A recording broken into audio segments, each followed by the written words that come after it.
Speaker Nancy Pelosi speaking right now at the White House following a meeting between President Trump and congressional leaders. Let's listen in. Taken in Syria.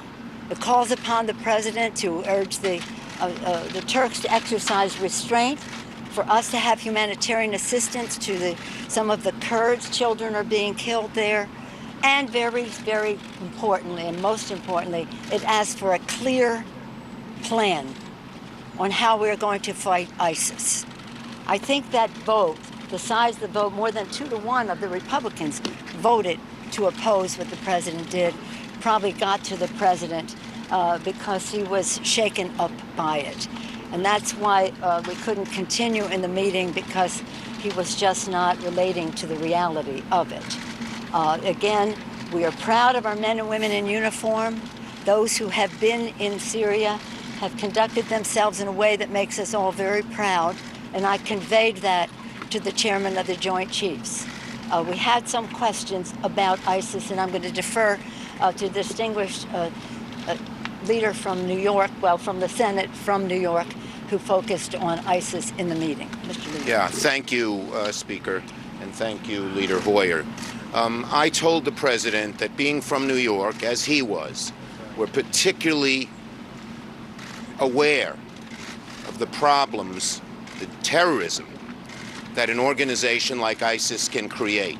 And the fact that someone no less than General Mattis has said that ISIS has been enhanced, that the danger of ISIS is so much greater, worries all of us.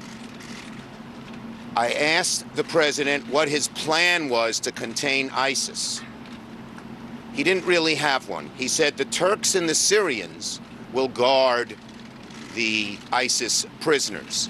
I said, is there any intelligence evidence that the Turks and the Syrians will have the same interest that the Kurds or we did in guarding ISIS? And the Secretary of Defense was, thank God he was honest, he said, we don't have that evidence. And so I said, then how can we think that this is a plan when there are Syrians and Turks who are not our friends, who ISIS, if they escape, does them very little harm? How can we let this happen? They didn't have any good answer. This is appalling. The president had no plan, no real plan for containing ISIS other than relying on the Syrians and the Turks. Then why did we spend a decade, billions of dollars, and lost lives in trying to curtail ISIS if on a phone call, on a whim, the president is going to undo all of that and turn this over to the Turks and the Syrians? I would also say one other thing. He was insulting, particularly to the speaker. She kept her cool completely, but he called her a third-rate politician. He said that there are communists involved and you guys might like that. I mean, this was not a dialogue.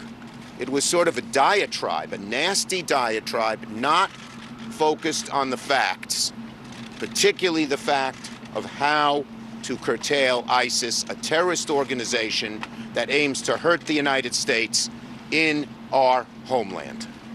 Stay. Just briefly, you're going to hear the president say we walked out. We were offended deeply by his treatment of the Speaker of the House of Representatives. The president, in my view, has created a crisis in the Middle East, a crisis that undermines the world's confidence in America. This crisis required a rational, reasonable discussion between those of us who have been elected by the American people to set policy. Unfortunately, the meeting deteriorated into a diatribe, as Leader Schumer has said, and a very offensive accusations being made by the President of the United States. I have served with 6 presidents. I have been in many, many, many meetings like this.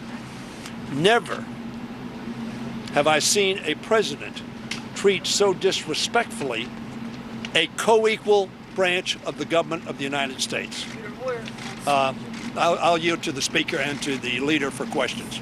I just want to say this other thing, and that is, I think the president was very shaken up by the fact that 354. I have to make sure I had the number correct. And that means a big majority of the There are Republicans 194 voted. Republicans, 60 voted against a resolution which said the president's decision was wrong and dangerous and lacking in giving our allies confidence that we would stick with them in time of trouble. And one point I want to make that I hadn't made a moment ago.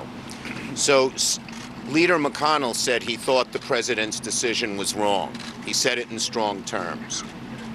I beseech Leader McConnell to put the same resolution that passed the House on the floor of the Senate. It's a bipartisan resolution sponsored by Senator Menendez, a Democrat, and the senator from Indiana, Young, a Republican. And we urge Leader McConnell not just to condemn the president, but put this resolution on the floor. Because the safety of America, the safety of the Kurds are in the hands of one person, President Trump. And the best way to pressure him is a strong bipartisan resolution such as passed the House to undo the damage he has done. Thank you. Go ahead, What we Stanley. witnessed on the part of the president was a meltdown. Sad to say. Speaker Pelosi, did the impeachment inquiry come No, up it in didn't this come up. conversation It did not at all? come up. And Not what at did all. you say? No, What it did specifically not did the come up. president say to you? It did not come up. When he called you a communist, can you just elaborate No, he didn't on call. that? No, he did not call us a communist. He said, yes. He said, let's just clarify that. He said the communists are taking, or Some of ISIS were communists, and you would be happy. That might make you happy. That might make you happy. Listen, No, and the speaker said, Yes. no, yes, we walked out. yeah, At that point? yeah. No, at the point that later, he was. later. When he Very- started calling Speaker When Pelosi he a was third-rate extraordinarily- politician. Which I said, I wish you were a politician, Mr. President, then you would know the art of the possible. But Republicans So- stay so- behind? Could the Republicans stay? Yeah, Say? some of the other members on both sides stayed behind. They wanted questions. I waited a moment We had because I our wanted to questions. ask him the question about intelligence reports on the Turks and Syrians guarding ISIS, We which I think is crucial. We also expressed our concern that we have been asking for all member, that be bipartisan, briefing to the House of Representatives on what is happening in Syria. It was scheduled for tomorrow, but they canceled it. And so that was part of our question too. Why are you not briefing all of the members of Congress? Thank you, Thank you very everybody. We just heard House Speaker Nancy Pelosi, House Majority Leader Steny Hoyer, and Senate Minority Leader Chuck Schumer, Democrat of New York, all talking about how they had walked out of a meeting with President Trump. Schumer called it a nasty diatribe by President Trump, where he insulted House Speaker Pelosi as a third-rate politician. Speaker Pelosi said that the president had a meltdown. And this comes, we should note, Jeff Zeleny, right after the House of Representatives overwhelmingly, 354 to 60, with 3 voting present, voted to rebuke President Trump's decision to pull U.S. service members from the border of Turkey and Syria, from northern Syria.